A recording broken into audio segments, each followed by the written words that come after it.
Le groupe Total court-il droit à la faillite? Alors, Total, qui est une des plus grandes majors pétrolières et gazières mondiales, vient de publier ses résultats trimestriels pour le premier trimestre 2020. Eh bien, par rapport à il y a exactement un an, les bénéfices nets du groupe sont en chute libre et ont baissé de 99%.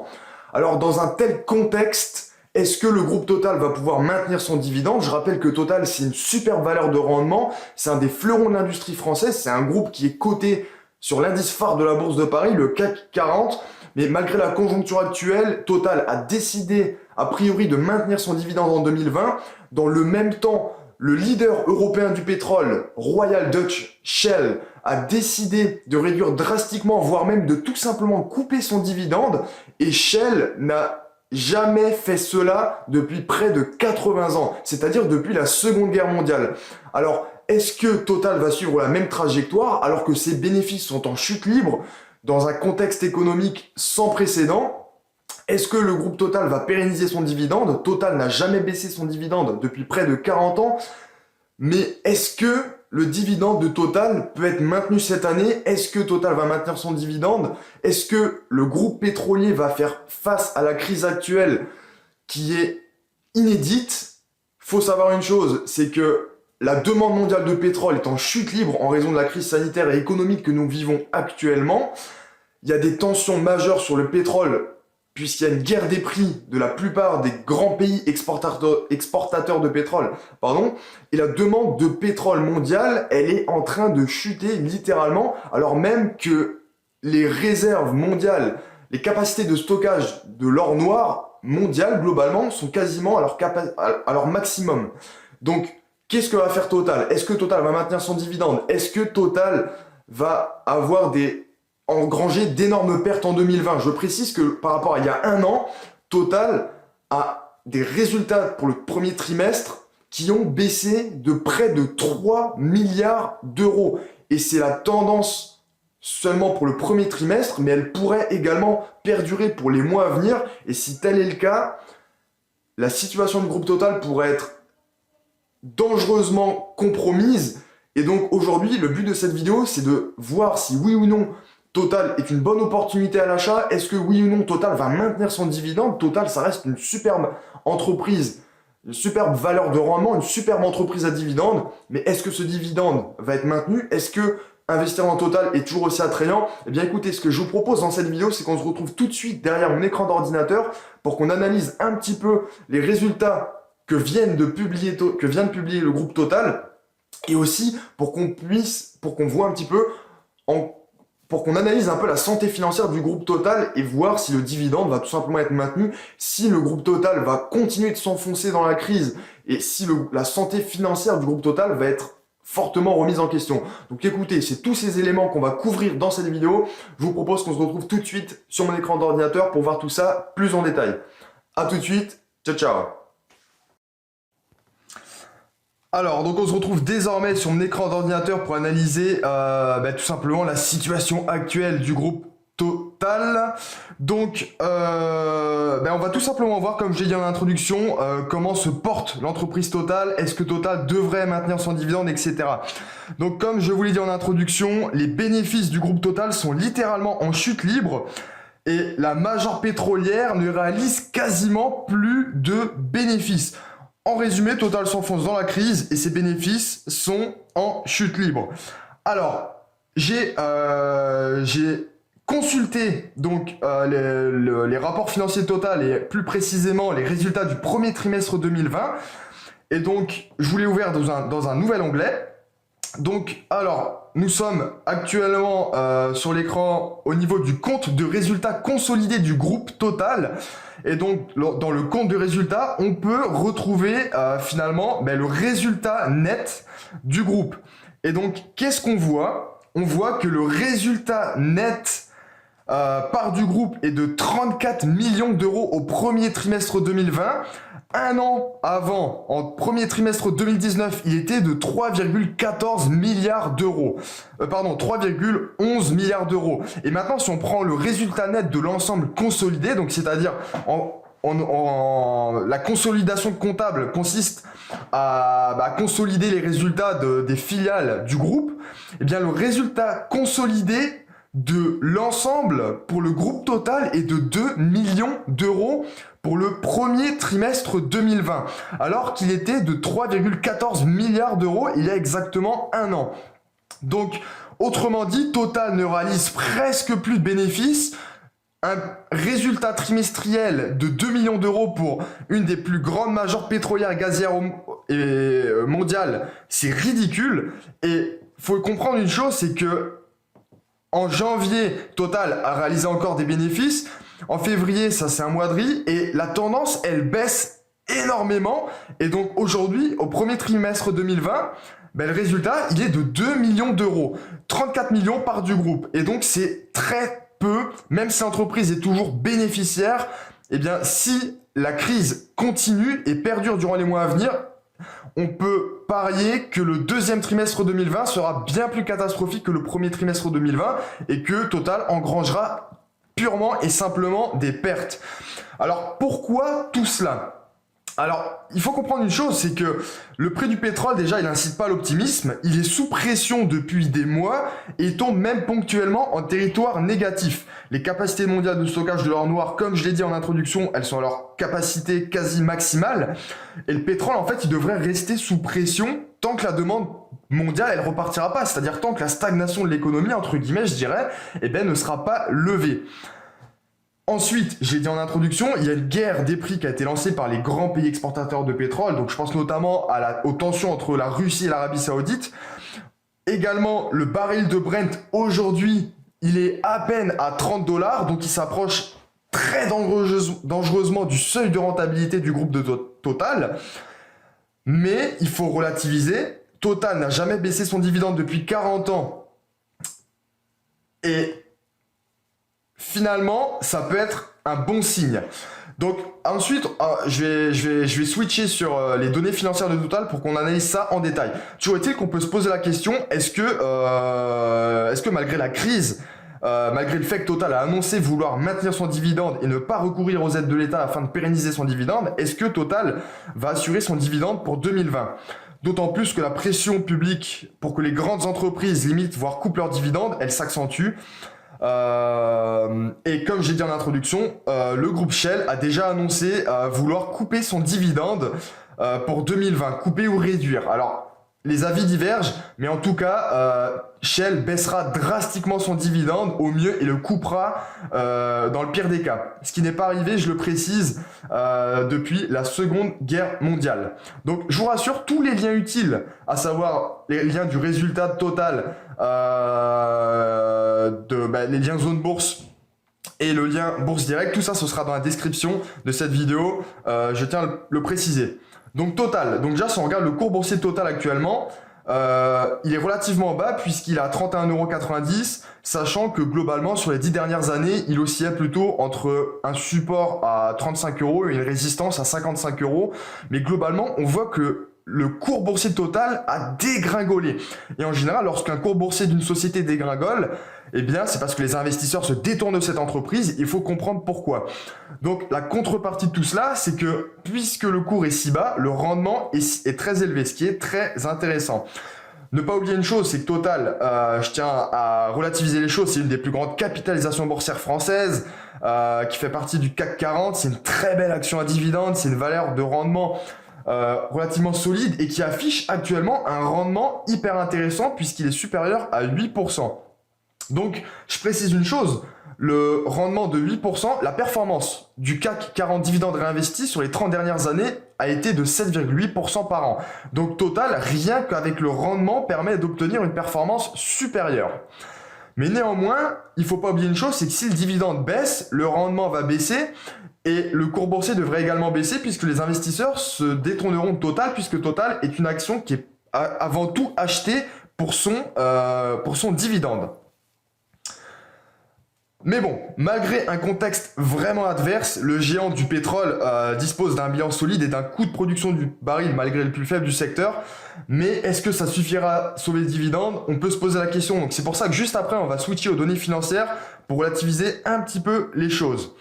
Enfin, je vous ai parlé de performance. Je tiens à rappeler une chose, la performance d'une action en bourse, c'est ce qu'on appelle le Total Shareholder Return. Je vous mettrai également un lien dans la description de cette vidéo. Mais globalement, la performance d'une action sur une année, c'est tous les dividendes versés plus la valorisation des cours boursiers. Sachant que Total est actuellement à un cours boursier très faible, on peut penser que le cours va remonter, alors peut-être pas tout de suite, mais à moyen terme, à horizon de 2-3 ans. Donc si un investisseur achète des actions Total maintenant, le cours boursier va peut-être encore baisser, donc la valeur de son portefeuille va peut-être baisser à court terme, mais peut-être pas d'ici 2-3 ans, et je l'espère vraiment, d'ici 2-3 ans, toute cette crise sanitaire et économique sera derrière nous. Alors, il faut considérer une chose, c'est que Total, malgré la crise des subprimes, malgré quelques tensions sur le pétrole qui sont intervenues un peu entre 2014 et 2017, Total a toujours maintenu son dividende. C'est quelque chose qu'il faut noter puisqu'il y a d'autres entreprises qui diminuent, voire coupent leurs dividendes lorsque la situation devient complexe à gérer. Et le groupe Total, en l'occurrence, a tendance à plutôt maintenir son dividende. Donc il faut considérer finalement Total comme une obligation à rendement, à coupon croissant, donc un rendement croissant. Lorsqu'on achète du Total, en général, on ne s'intéresse pas tellement au cours boursier, on s'intéresse surtout au rendement que peut nous procurer cette entreprise. Et donc, on peut considérer ça comme un placement, une obligation à rendement croissant. Je précise une autre chose, Total verse un dividende trimestriel, ce qui est quelque chose de relativement intéressant. Et a priori, Total ne devrait pas verser un dividende supérieur à celui de 2019, mais devrait verser un dividende équivalent. Donc ça, c'est pour la théorie. C'est ce qui avait été annoncé il y a un peu plus d'un mois par Patrick Pouyanné, donc le président directeur général du groupe Total. Mais la situation s'est un peu aggravée depuis, donc on ne peut pas parier à coup sûr que le dividende Total sera maintenu cette année, même si je tiens à relativiser les choses. Total a une très bonne politique actionnariale et je cite Patrick Pouyanné lors d'une interview à BFM Business a dit, entre guillemets, je cite, le dividende n'est pas une variable d'ajustement. Donc si on regarde les données financières de Total, est-ce que Total va pouvoir maintenir son dividende? Eh bien, finalement, en regardant les données financières, on peut relativiser un petit peu les choses. Pourquoi? Tout simplement parce que Total dispose, premièrement, quelque chose d'intéressant, d'un levier financier, c'est ce qu'on appelle le leverage en anglais, un levier qui est relativement correct. Alors, le levier pour 2020, il augmente, il passe à 1,703, c'est normal puisque l'endettement de Total augmente. Et aussi parce que l'EBITDA diminue. Donc forcément, mécaniquement, ça fait augmenter le levier financier. Le levier est à 1,7. Il faut considérer que pour un groupe comme Total, le levier ne doit pas être supérieur à 4. Donc Total peut se permettre de s'endetter pour rétribuer ses actionnaires en dividendes. Quelque chose de très intéressant à noter, vous voyez ici en 2020, le ratio de versement de dividendes est de 170%. Alors qu'est-ce que ça veut dire? Ça veut dire que, vous savez, lorsqu'une entreprise verse des dividendes, elle peut se permettre de verser des dividendes grâce à ses bénéfices qu'elle a réalisés l'année N-1. C'est-à-dire que Total va verser ses dividendes 2020 par rapport aux bénéfices de 2019. Eh bien, vous voyez que, alors en théorie, le ratio de versement de dividendes, c'est la proportion des bénéfices qui sont redistribués aux actionnaires. En toute logique, ce ratio, qu'on appelle aussi le payout ratio en anglais, doit toujours être inférieur à 100%. Parce que s'il est supérieur à 100%, l'entreprise verse plus de dividendes qu'elle n'a réalisé de bénéfices. Autrement dit, elle s'endette et sa situation financière se dégrade. Eh bien, j'aimerais vous montrer une chose. Total, c'est une très belle action à dividendes et c'est surtout une entreprise qui a une politique actionnariale vraiment orientée vers l'actionnaire. Alors, on voit que l'entreprise va verser en 2020, aura un ratio de versement de dividendes de 170%. Autrement dit, l'entreprise va verser beaucoup plus de dividendes qu'elle n'a engrangé de bénéfices. Maintenant, la question c'est, est-ce que c'est grave? Non, ce n'est pas grave si c'est un événement occasionnel et anecdotique. Et c'est déjà arrivé pour le groupe Total. Et pourquoi c'est pas grave? Eh bien parce que Total va s'endetter pour pouvoir payer ses actionnaires en dividendes. D'où une augmentation de l'endettement. Mais Total a un bilan comptable très solide et surtout un endettement qui est encore très modéré. Donc Total va pouvoir se permettre de s'endetter pour rétribuer ses actionnaires en dividendes. Donc ça, c'est possible pour 2020, a priori, donc il n'y a pas trop de soucis à se faire, mais on n'est que en mai 2020 et on ne sait pas combien de temps la stagnation de l'économie va durer. A priori, le déconfinement va permettre de relancer un peu l'activité de Total, mais il y aura peut-être un reconfinement qui va s'en suivre, parce qu'il est fort à parier qu'il y a de nouveau une recrudescence des cas de Covid. Mais a priori, pour une année entière, Total pourrait se permettre de verser plus de dividendes qu'elle n'a réalisé de bénéfices, mais la situation ne peut pas durer plusieurs années. C'est déjà arrivé que Total verse plus de bénéfices qu'elle n'a réalisé de dividendes, mais seulement 1 ou 2 années sur les 3 dernières décennies. Donc ça, c'est important de le comprendre. Donc, personnellement, ce que je pense, c'est que Total va pouvoir maintenir son dividende en 2020, ne va pas l'augmenter. Le bilan de Total, je précise, est quand même très solide. On parle d'une des plus grandes majors pétrolières au monde. Elle fait partie de ce qu'on appelle les super majors. Petite précision que je note à l'écran, les données estimées en 2020 pour le résultat net, les 4,58 milliards d'euros, ces données n'ont pas été mises à jour puisque les données estimées devraient être beaucoup plus faibles. Comme je le rappelle, Total a réalisé quelques millions seulement d'euros de bénéfices au premier trimestre 2020. Et où en étais-je, excusez-moi. Donc voilà, la question c'est est-ce que Total va faire faillite? Je ne pense pas. Si la situation s'améliore dès 2021, est-ce que Total va pouvoir maintenir son dividende? Je pense que oui. C'est mon avis personnel et ça n'engage que moi. Je pense que oui pour 2020, mais je rappelle quand même qu'il y a un élément assez troublant. Royal Dutch Shell, qui est quand même la grande entreprise européenne, c'est quand même une super major, beaucoup plus grand, avec une capitalisation beaucoup plus grande que Total. Royal Dutch Shell, c'est quand même important de noter que cette entreprise, qui est une aristocrate du dividende, jusqu'aujourd'hui n'a pas baissé son dividende, non pas depuis presque 40 ans comme Total, mais depuis 80 années, c'est-à-dire depuis la Seconde Guerre mondiale. Et donc lorsque l'une des plus grandes majors pétrolières au monde baisse ou coupe son dividende, on peut légitimement se poser la question pour une major comme Total qui est capitalisée bien moins que Royal Dutch Shell. Néanmoins, je précise une chose, à mon avis, le dividende Total va être maintenu en 2020, mais la condition sine qua non pour qu'il soit encore maintenu par la suite, du moins au moins jusqu'à la fin d'année et ensuite en 2021, c'est que l'économie reparte. Sinon, il est évident que le 2e, le 3e et le 4e trimestre de 2020 vont être catastrophiques pour Total et que Total va engranger d'énormes pertes d'exploitation. Et que le résultat net, bien évidemment, sera négatif. Et si la situation perdure, il faut savoir que Total, c'est une entreprise de très forte intensité capitalistique, donc il y a des coûts fixes qui sont incompressibles et relativement importants. Un groupe comme Total ne peut pas se permettre de réaliser des résultats négatifs sur la longue route. Donc ça, c'est très important de le noter. Néanmoins, je précise une chose, Total, ça reste une très belle action à dividende, une valeur de rendement stable et pérenne. Au sens comptable, le bilan est très solide. Et néanmoins, le taux de croissance annuel moyen du dividende est relativement faible. Mais il faut quand même rester précautionneux et vigilant. La conjoncture économique actuelle, elle est exceptionnelle. Les incertitudes, elles sont grandissantes un peu partout au monde en ce qui concerne le sujet de l'avenir de l'économie, tout simplement. Et contrairement à à différentes crises, on ne connaît pas vraiment l'ampleur de cette crise actuelle. La crise actuelle, elle est sanitaire, elle s'est transformée en crise économique, elle pourrait impacter le système financier, se transformer en crise financière. Mais pour l'instant, on ne sait pas exactement comment la situation va évoluer. Et donc, pour un groupe comme Total, 1, 2, 3 trimestres sans réaliser de bénéfices ou en engrangeant des pertes modérées, ça peut être soutenable puisque le bilan de Total est très solide et l'endettement est très modéré.